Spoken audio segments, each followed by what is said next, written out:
Hello, welcome to Rate My Gadget, and we'll be looking at the Samsung Frame,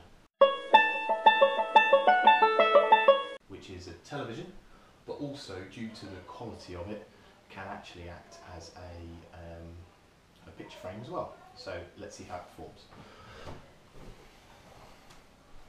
So first things first is the content of the TV.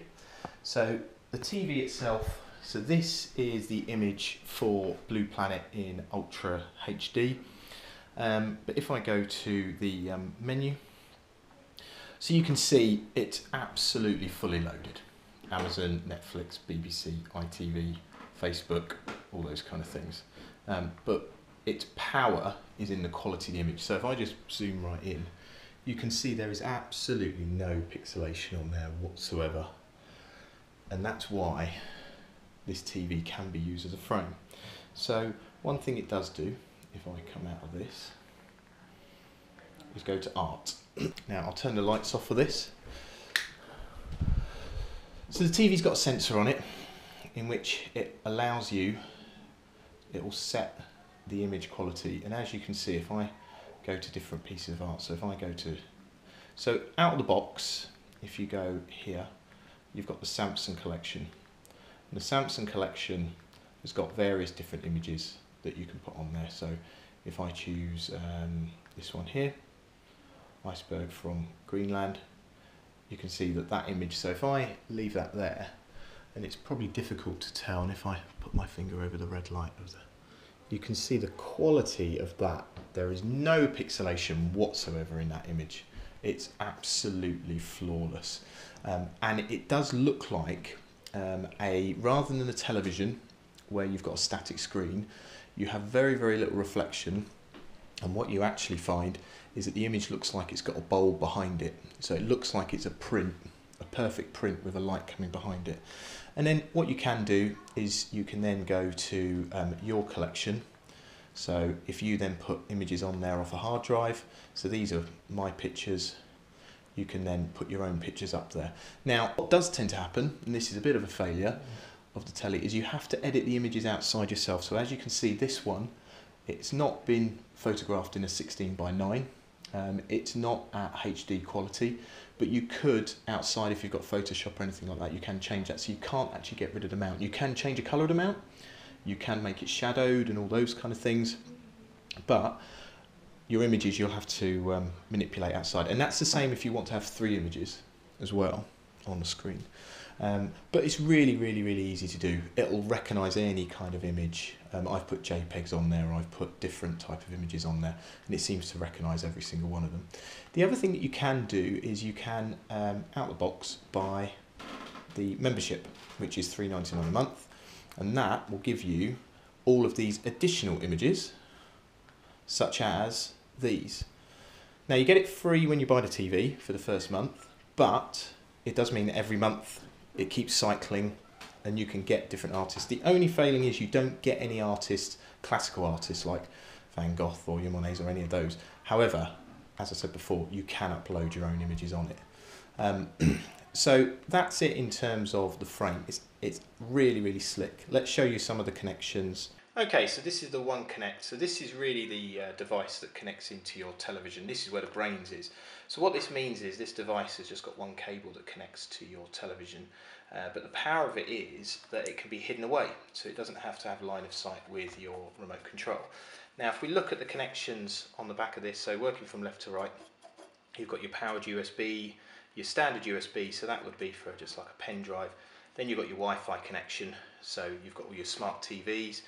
Then you've got your optical digital out, which is quite nice to see. Sometimes they leave those off, and then you've got your 4 HDMI. So what that means is that the actual television and this One Connect, you can plug in your Blu-ray player, DVD player, whatever it may be, and it'll allow you to actually control those devices as well if you link it into the remote control. So it does start going down the road of only needing one remote control for all your devices. And if you're led to believe, looking at the manual, it should be able to control anything that's not Samsung as well.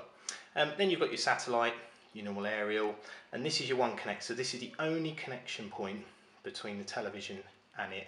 And actually it's quite a nice little aerial. It's meant to be an invisible area. It's kind of a clear white. Then you've got your power plug at the end.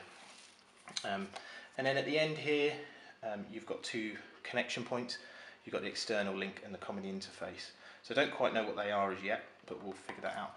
So that means that this box is the brains of the telly, which means that the television itself is really thin and it's sold as being flat to a wall.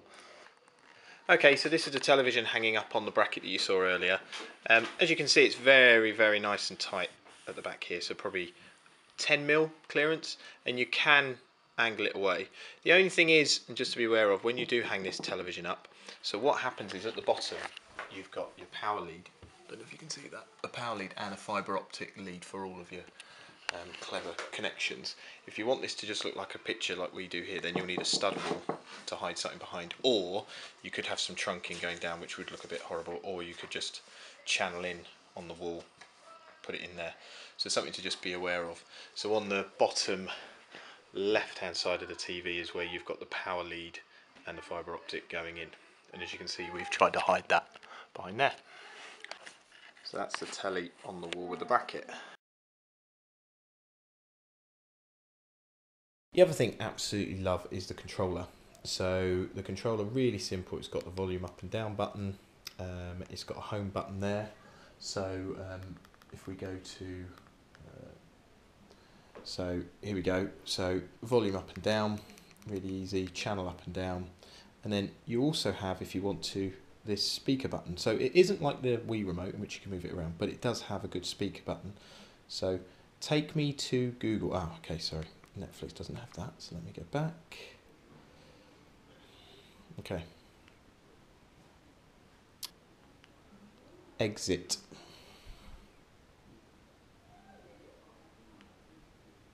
BBC iPlayer.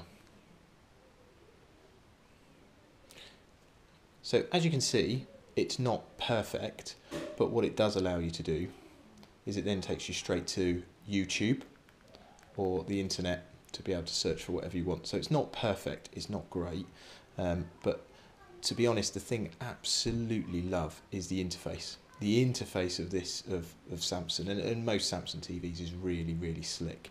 So very quickly you can go to kind of, you know, live TV if you wanted to, BBC One HD.